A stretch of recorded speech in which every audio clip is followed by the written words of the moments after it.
afternoon, ladies and gentlemen of the jury. As you know by now, my name is Ashley Akerd. I am an assistant prosecuting attorney here in Raleigh County. And I've been presenting this case to you with Tom Truman, who is our current prosecuting attorney. We're here in the matter of State of West Virginia versus Natalie Page Chochrane. And if you all will bear with me, I will have to do some reading as we go. There's a lot of ground to cover here, so the first thing I want to do is thank you for being here. Just very briefly, I know everyone does this, but this has been a long couple of weeks and we've had a lot of evidence come in this case. So just thank you all for sitting through it with us. Thank you for being here and thank you for deciding this case. Now at this point, you all know why we're here and what we've been doing for the last few weeks. My job today is to prove to you beyond a reasonable doubt that this woman, Natalie Chochrane, feloniously, willfully, maliciously, deliberately, and with premeditation killed her husband, Michael Chochrane. This entire tragedy can be summarized into 3 different blocks of time. September 29th of 2017 through August 26th of 2018, September 1st of 2018 through January 30th of 2019, and January 30th of 2019 through February 6th of 2019, the week that Michael falls ill for the last time. Now, Michael Chochrane was 38 years old at the time that he died. He was a father, a husband, and a son. He was a very fit and healthy man. He cared a lot about what he looked like and a lot about what people thought of him. He lived and worked here in Raleigh County. As you've heard, he worked in technology. He also worked with Workforce West Virginia. Ultimately, he was a minority partner in the business Tactical Solutions Group, in which his wife, Natalie Chochrane, was the 51% majority owner. And we'll just briefly talk about TSG. We don't have to get too far into it, but I feel like we need to cover that ground again. TSG is represented through its website to be a leading supplier to the Department of Defense, national security agencies, federal civilian agencies, prime contractors, and nonprofits worldwide. And we've heard a lot about how the business ended up not being super legitimate. In fact, it wasn't at all. But it originally was set up that way. They had filed with the Secretary of State, it had a business license, and it actually was registered with the federal government to bid on government contracts and to be awarded those contracts. It was held out to be a woman-owned small business, which gave it priority in getting contracts. But a business like this required one thing: startup capital. There was 2 ways that the business obtained startup capital, and that's the money that's needed to get it off the ground and get things running in general. The first way was through investors. And what would happen was Natalie would go to her friends, her family, people in the community, ask them to invest in this company. They were promised a return on their investments when contracts were ultimately fulfilled. They'd get more money back than what they put in. And sometimes, when the money would come back, she would ask them to invest again so they could get an even higher return on their original investment. So some of these people were putting money into this company over and over and over again and seeing very little payout, if any. The other way that TSG gained startup capital was through loans. She would apply for small business quick capital loans. And what that means is these were rescue loans. These were for companies that were in trouble. They would have a very high interest rate and you would have to pay back on them daily. And now I'm not saying that Michael didn't know about investors and didn't know about loans. He knew people were investing. He knew there were loans. But they weren't what he thought they were. Some of the loans, he was told, were SBA grants. What's so special about a grant is that you don't have to pay the money back. That money is given to you for a specific purpose. Otherwise, he thought they were getting government bonds. Specifically, Natalie held out the loan companies to be factoring companies. And what factoring companies do is they buy all of these accounts receivable that you have, and they'll pay you for a portion of them, and then they'll collect the money later. So that's what she told him was going on. So what happens next is about August 26th of 2018, Michael really discovers the extent of family investors and investments. You heard that he got into Natalie's phone at one point and read her messages, and that's how he found out. He was completely unaware of the lucrative returns and profits that were being promised to people. He was quoted as saying she was giving away our money. On August 27th of 2018, Natalie sent a message to a few family members, which we've put in evidence and you all have seen. Hey guys, after the contracts that are out pay off, I will have to stop subcontracting. I wasn't as transparent with Michael as I should have been. After this, Michael and Natalie made rounds to family members, trying to pay some checks, trying to pay some people back. But ultimately, Michael realizes that the amount of money that they owed people is a lot more than he knew. So now he wants to be more involved and understand how everything works. On August 27th of 2018, Natalie sends Michael this message, this series of messages. 3.45 million should post tonight at midnight. 300,000 should post Wednesday. 1.25 million on Thursday. 724,000 Monday of next week, and 2.56 million next Friday. You've heard that Michael was spending money. This is why. This is why he was so charitable.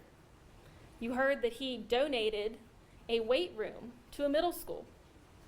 He bought uniforms for youth sports. He bought a house for a youth pastor who had nowhere else to go, and later rented that house out to Chris Davis's recently widowed aunt. He was trying to give to people. And he'd been led to believe that this legitimate business was thriving and all of this money was due to them. She set a prize date, though, when she did this. All their hard work was going to start paying off at midnight. So what did this ultimately do? It created a big problem. It created a bunch of promises that Natalie couldn't fulfill. And those promises totaled, at this time, $247,499,232.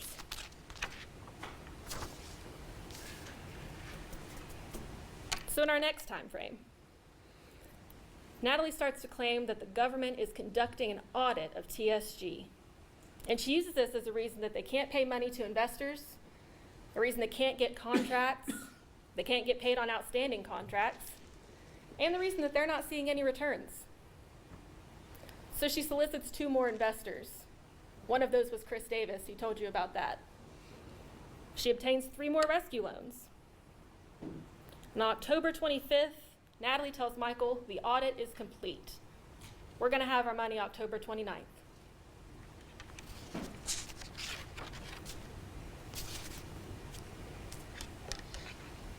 So what happens right around that time? October 31st, Michael goes to the hospital. He's expecting $248 million on October 29th. The money isn't produced. On October 31st, he's sick. He goes to the hospital and he gets discharged, but he's not well, he's not better. And the defense would have you believe that Michael was incredibly sick all the time, that he left the hospital, went back to the hospital because he got sick all over again. No, he was sick one time, he just didn't get better. It happens all the time, all over the world. When Michael went back to the hospital on November 2nd, Natalie reported that he had had a seizure. That was never confirmed. You heard experts testify that the seizure activity in the records was reported by the defendant. Everyone else who testified said they had never seen him have a seizure. At that time, he had his friend Chris Davis take him to the hospital because he wanted to be treated. Nobody wants to feel the way that Michael felt. But other than this, he was healthy. You would think that he was sick, though, because he was stressed out of his mind, because he was waiting for $248 million that had been promised to him that he hasn't seen. But it still isn't coming, and there's a whole lot happening during this time. A phrase that we've been throwing around a lot on our team is that Natalie Chochrane involved everyone and included no one. So on December 4th, BB&T is closing the Chochrane's accounts. Michael goes to BB&T, and you've heard about that. He is irate. In fact, his friend Chris Davis is called to come down to the bank because Michael is causing such a scene that there is fear the police are going to be called. He's angry because he thinks these accounts closing is why he's not seeing any money. So ask yourselves, if Michael was involved in a felony-level financial crime involving hundreds of thousands, at this point hundreds of millions of dollars, why would he go cause a scene at a bank and potentially get the police called on him? He didn't know what was going on. And this is where Natalie gets lucky for the first time. On December 6th, the government's already partially shut down and is only funding certain departments. Now, I'm sure we all remember the government shutdown because it was a really big deal and a lot of people had a really hard time because of it. On December 22nd, the entire federal government shuts down. So we've gone from an audit to a federal government shutdown, buying her more and more time. And the shutdown becomes the reason that they're not getting paid. Now, Natalie has told Michael and all the investors that the money's frozen because of an audit. Now, the government's shut down. Next, she tells people she has cancer, chronic lymphocytic leukemia, which we talked about that a little. We've never found anything that indicates that that was real either. She now has to deliver. So she tells Michael and she tells the investors, on February 1st, the federal funds will be released because the shutdown has ended. So why does the money come in on February 1st? It's January 30th of 2019, and we have entered the week of Michael's illness and ultimate death. So here is where she gets sloppy. Her motive to kill him becomes very clear because he is very quickly catching on. It becomes very obvious who's been running the company, that Michael has no idea about the Ponzi scheme, and more importantly, we're seeing that Michael's about to discover the truth of everything that's been going on. So she has two choices. She can come clean, or she can go into self-preservation, which requires that she take him out of the equation and make sure he never finds out what was happening.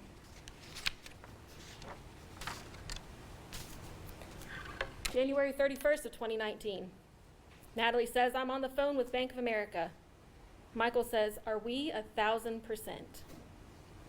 Yes, she's sending them with tracking. Money is supposed to hit tomorrow.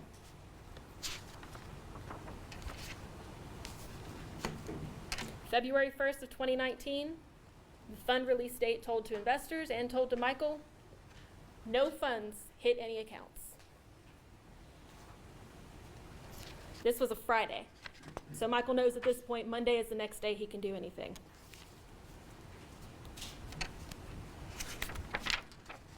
So, on Monday, money isn't in there.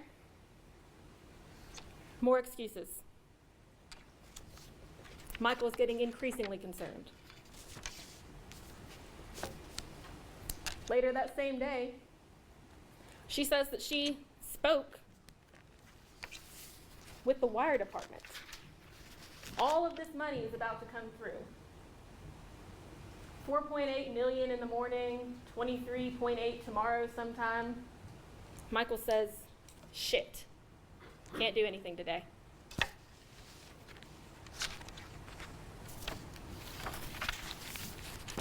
Michael was just like the rest of us, as you can see.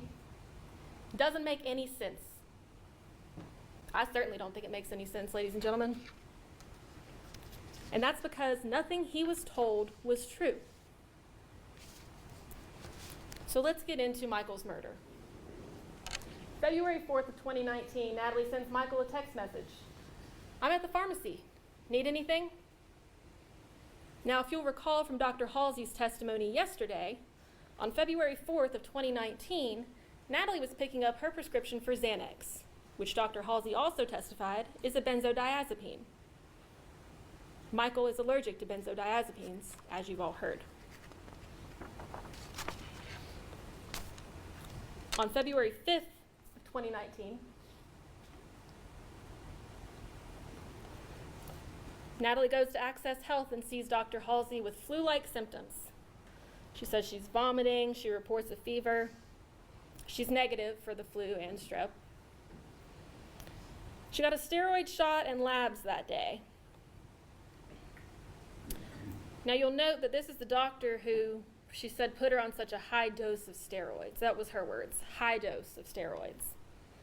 As we'll later see her tell Jennifer Davis. But he didn't give her a prescription for insulin. And you heard his testimony yesterday that he didn't instruct her to get insulin. On this day, she also requested methylprednisolone from Stephanie Hamilton. Now, we all know that is Solumedrol. And if you'll recall, a vial of methylprednisolone was later recovered from the Chochrane residence when the search warrant was executed. The FBI analysis told us that that bottle had never been used.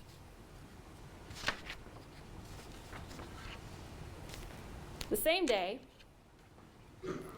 Natalie reaches out to Albatross Air, the Kearns family, and schedules a flight for her and Mike to take the following day to Lynchburg, Virginia. We've heard a lot of talk about that flight. You heard from Court Nexon, who is a former Bank of America employee. And he told you that the Cochrane's account was never funded. There was never money in their Bank of America account. Mike couldn't understand why. So sure, they were going on this trip to fill out signature cards and things like that. But they were also going to find out why contract funds weren't posting to this account. Why all of these wire transfers we've heard of were not coming through. And if they went on that trip, it would have changed everything. So on February 6th of 2019, the last day that anyone sees Michael Chochrane conscious, 6:34 a.m., Natalie Chochrane texts Chris Davis. She tells him she can't go to Lynchburg because she has a fever of 103 degrees. Now you'll recall she asked Stephanie Hamilton to bring a thermometer over because she apparently didn't have one. 6:35 a.m., Natalie texts Josh Kearns at Albatross Air, cancels the flight to Lynchburg because she has the flu. Mike tells Natalie to tell Court Nexon and his boss that they won't be there today because she's sick and they'll come tomorrow. But if they still need him to come today, Mike will go and he'll take his friend Chris Davis with him. They'll come back and get her signature card notarized. Mike very much wanted to take this trip. 6:37 a.m., Mike tells Natalie to get Court Nexon to wire them $5,000 to $10,000 from their account. The account that is still sitting empty at Bank of America. Natalie tells Mike she's already canceled the flight and he tells her to reschedule it for the next day. And this, ladies and gentlemen, is the text canceling the flight to Lynchburg, wherein Natalie says that she's been up all night with the flu, which we all know she was never diagnosed with. Later on February 6th, she sends this text message to Michael. I'm in the doctor's office getting swabbed again, getting a Prometh shot, getting you and I both meds. Now Mike is currently out and about in town. He goes and gets some Starbucks at 8:37 in the morning. Natalie arrives at Access Health at 8:10. And she says she's getting them both meds.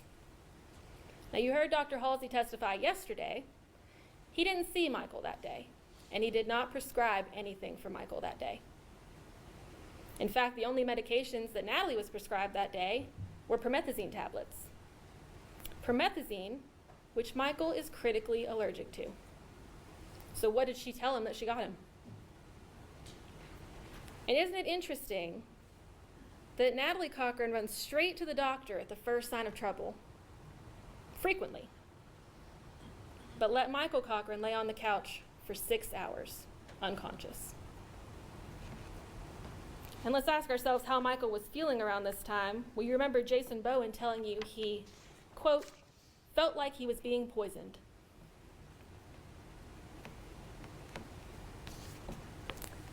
She later texts Jennifer Davis, "We are both sick. So they put me on such high-dose steroids I have to start taking small insulin shots. Gonna have to order a vial."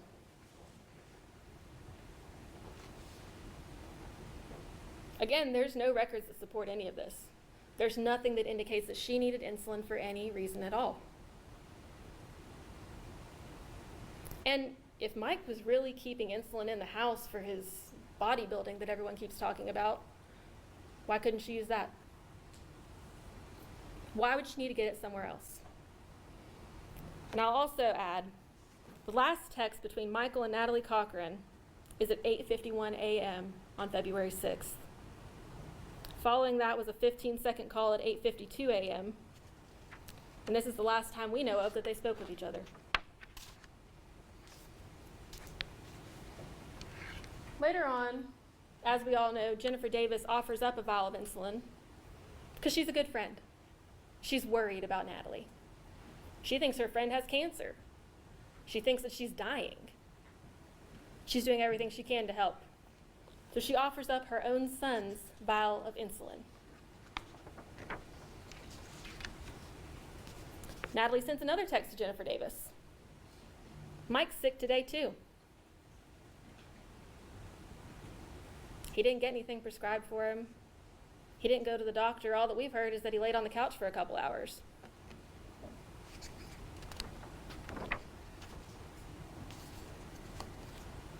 Chris Davis shows up a little while later, and as we all know, drops off a bag, which he testified that he never looked in. His wife, Jennifer, told us exactly what was in the bag. Some Propel, a Diet Coke that Natalie asked for, and a brand new, unopened vial of Humalog insulin.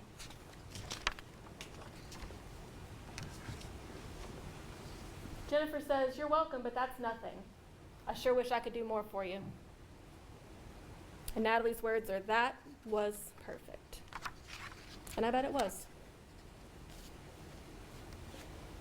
Another message she sends Jennifer Davis, "Mike was so mad this AM about not being able to go today. He had to take 2 of my blood pressure pills."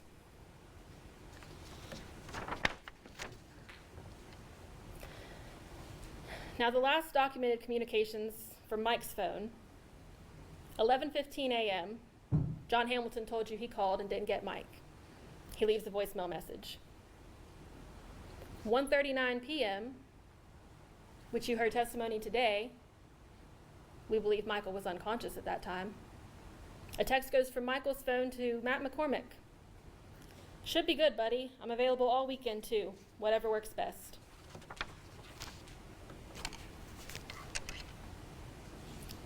"12:29 on February 6th of 2019, Natalie Chochrane takes this photo of her husband Michael laying in their kitchen floor. Now, ladies and gentlemen, I don't know about you, but if my husband had a serious medical event and was lying unconscious in my kitchen floor, I wouldn't be taking pictures of him. I'd be getting help. The first person she sends it to is her sister Penny, who testified that her reaction was, "Well, what does she want me to do about it?" And I think we all know the answer to that question. Next, she reaches out to John Hamilton, who you heard testify a few days ago. She tells him, "Mike is sick like last time. Last time when he asked to be taken to the hospital. Last time when he wasn't left unconscious in his kitchen floor." John heads that way, and Natalie then calls her private contractors, Jason Bowen and Jonathan Miller, to come to the residence and help. You heard Jason testify that they were at Lowe's at the time. The story he was given was that Michael threw up in the sink and then used the kitchen cabinets to lower himself to the floor. Jason and Jonathan arrive, and they move Michael to the couch, and Natalie begins reading them vital signs that they can't see. That includes his blood sugar. Why would you check the blood sugar of someone who doesn't have diabetes or any known problems with regulating his blood sugar? Ladies and gentlemen, I'll posit to you that if he were just sleeping it off like she wanted him to do, he would have felt that finger stick. I've had 100 finger sticks. I know what they feel like. You're not going to sleep through that. At that point, she reports that his blood glucose is 145, and this is at 1:06 p.m. John Hamilton shows up shortly after that, maybe 20 minutes after she contacted him the first time. He told you that Michael was already laying on the couch when he got there. He immediately asks, "How are we going to get Michael to the hospital?" Natalie's response is to let him sleep it off. She now tells him that Michael was sick and had a seizure. John noted that he had never seen Michael have a seizure. John then contacts his wife, Stephanie, who is a physician assistant, as you all heard. He asks her to come over and, quote, get her to take him to the hospital.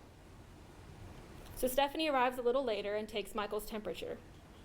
She made it a point not to startle him and even warned him that she was going to be taking his temperature. But he doesn't wake up. Stephanie also tells Natalie that Michael needs to be evaluated. Natalie again declines and says Michael wouldn't want to wake up in a hospital. Stephanie even gave her an out. She said, he can blame me. Also, at some point during the day, Natalie and Mike's kids come home from school, and Natalie's sister, Penny Lowry, arrives. Penny told you that Michael had an accident, and she held a blanket up while Natalie changed him into dry clothing that was retrieved by Natalie and Michael's daughter, Nicole. Thomas Treadway shows up later. When asked if he believed Michael needed to go to the hospital, he told you he's not a medical professional. Natalie's text messages indicate otherwise. They indicate that he believed Michael was getting worse and that he needed to be checked out. So you decide. At 4:34 p.m., Natalie reports that Michael's blood glucose is 115. She tells others that Stephanie Hamilton took that reading, but Stephanie Hamilton took the stand and told you that was not true. Lastly, Chris Davis, Michael's best friend by all accounts, arrives at the residence. He told you how he ran his thumb up the sole of Michael's foot to see if he could startle him awake. He told you that he tried a sternal rub. Nothing. His words to you were, he is going to the hospital, and I'm going to take him. At that point, he and Thomas Treadway load Michael into the back of the Chochrane's car, where Natalie rides with him, as Chris drives him from 4H Lake Road to Raleigh General Hospital.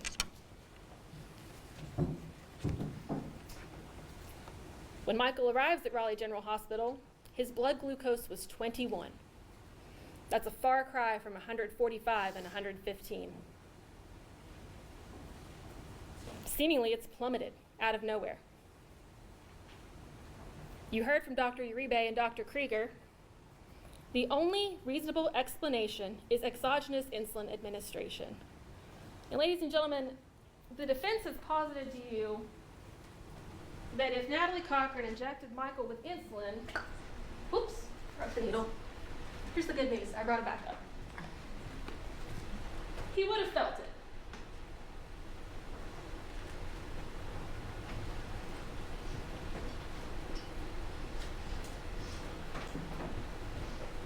Now, this is an insulin needle.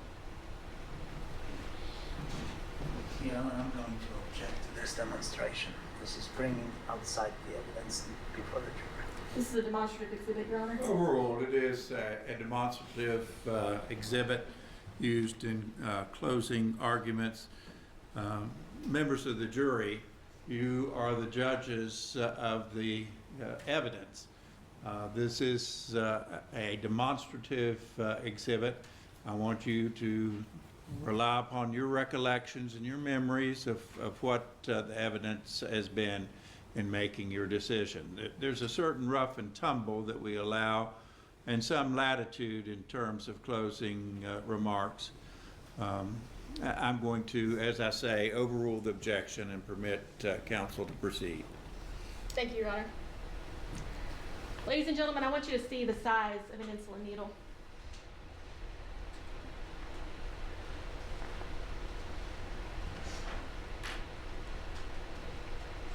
That needle I just showed you holds 30 units of the kind of insulin that Gavin Davis was prescribed and that was received by Natalie Chochrane from Jennifer Davis. Dr. Krieger told you how small a unit of insulin is, and you can see it for yourself, extremely small. I would also say, we made it pretty clear yesterday that the defense experts did not have the full picture. They had incorrect and incomplete information, so how could they make an informed opinion? And when Michael arrived at Raleigh General, as I said, his blood glucose was 21. He was immediately intubated, and he never woke up. February 7th through 11th of 2019, Michael was transferred to Charleston Area Medical Center, CAMC. His MRI there, as you've heard, showed diffuse hypoglycemic encephalopathy, brain swelling caused by low blood sugar. February 10th of 2019, Michael is transferred to hospice care at his wife's request. He spends 5 hours there before he dies. Now you'll recall during Thomas Treadway's testimony that he advised Natalie needed to remember that she took his vitals that day and that she needed to make a timeline of the events leading up to Michael's death. Why? Here's some of the different stories she told. Michael was sick in the sink and fell. Michael was sick in the sink and lowered himself to the floor. I heard him hit his head, and when I went in there, he had fallen. She also said he was vomiting in the sink, had a seizure, and then hit his head. And that's just a few of the stories we heard. Now, a search warrant of the Chochrane residence was executed on June 25th of 2019. And I would note that TSG has continued business up to this point, even getting additional investors after Michael's death, including the Hamiltons. During this time frame, Natalie also pled guilty to the charges that you heard about in federal court, the wire fraud and unlawful monetary transactions. During the execution of that search warrant, a lot of things were found and taken from the Chochrane residence. Of note for us was the unopened methylprednisolone vial and the insulin that she kept in her refrigerator. Now, if you remember when Lieutenant Bledsoe testified, he told you that when he reviewed the property receipt from the search warrant with Natalie Chochrane, she flipped through it and immediately went to the insulin. And she said, "I keep that for my neighbor's son who has diabetes." Ladies and gentlemen, as I stated previously, the elements of first-degree murder are a felonious, willful, malicious, deliberate, and premeditated killing. Felonious is simple. Murder is a felony, and it's against the laws of the state of West Virginia. Willful or deliberate would mean that someone took an overt action in furtherance of an anticipated result. She injected Michael with insulin. Dr. Krieger and Dr. Uribe testified that there was no alternative reasonable explanation for Michael's blood sugar to be 21 other than outside insulin administration. She also let him lay on the couch for 6 hours. She brought in all this help over and over just to refuse it. Malicious, showing or having a desire to cause harm. Natalie was a diabetic counselor and a pharmacist. She knew that injecting insulin into a non-diabetic would cause harm. She chose over and over, after repeated pleas from friends and loved ones, to leave Michael on the couch, laying in his own urine. She also showed a complete indifference for human life when she continued to work on contracts and make plans for bingo while her husband lay dying in the hospital. Premeditation. She obtained the murder weapon in advance from Jennifer Davis. And poor Jennifer had no idea what she was getting herself into when she did that. She had a clear motive, and you saw that leading up to this date, Michael was about to find out what she was doing to people. Do we know what he was going to do with that information? We never will, because he won't have the chance to tell us. Michael was killed because following the actions of the defendant, he was admitted to multiple hospitals and ultimately passed away at hospice. Now, there's a couple of defense theories that I just want to go ahead and debunk while we're here. The first being, Natalie was a pharmacist and could have gotten undetectable drugs to kill Michael. Those were defense counsel's words. She did, just not as a pharmacist. She hadn't worked in pharmacy for 2 years at that point. Insulin can be bought over the counter. Stephanie Hamilton debunked this one. She testified that Humalog, the kind of insulin that was used to kill Michael, cannot be bought over the counter and has to be obtained via a prescription, which neither Natalie nor Michael had. Michael was a, quote, ticking time bomb. Michael's previous illnesses can only be verified by Natalie. No one else ever saw him have a seizure. Sure, he went to the hospital, but they were never actually able to verify that seizure activity occurred, only that it was reported at home. By her own words, Mike was doing the best he had ever done in his life. You heard testimony that he forgot where he parked his car. Ladies and gentlemen, I don't know about you, but I forget where I park my car all the time. It's very common. He participated in tough man competitions and Jeep pulling competitions. That doesn't sound like a sick man to me. You also heard that Michael was on steroids. Chris Davis testified that Natalie told him that she was in charge of all of his supplements and vitamins. No steroids were recovered from the Chochrane residence when the search warrant was executed. The Mexican supplement that we've heard about turned out to be a female fertility drug that came from Florida. You know who had communication with that company? Natalie Chochrane. Ladies and gentlemen, in closing, Natalie Chochrane had the means, knowledge, and opportunity to commit this crime. She dosed Michael Chochrane with insulin that he was not prescribed and that he did not need. You may not have done the math, but I have. Next Thursday will make 6 years to the day since she injected Michael Chochrane with insulin in his home. 5 days after that will be 6 years since Michael Chochrane left this earth. 6 years since 2 children lost their father. 6 years since this woman, Donna Bolt, and this man, Ed Bolt, lost their son. 6 years since they were able to see him for the last time. Michael and the people that loved him deserve to have the most thorough investigation that we could conduct. And we've done that. We've done everything we could to show you what really happened to Michael. These people have waited long enough for justice. Michael has waited long enough for justice. Ladies and gentlemen, I'm asking you at this time to deliver that justice and to find his wife, Natalie Chochrane, guilty of the first-degree murder of Michael Chochrane. Thank you.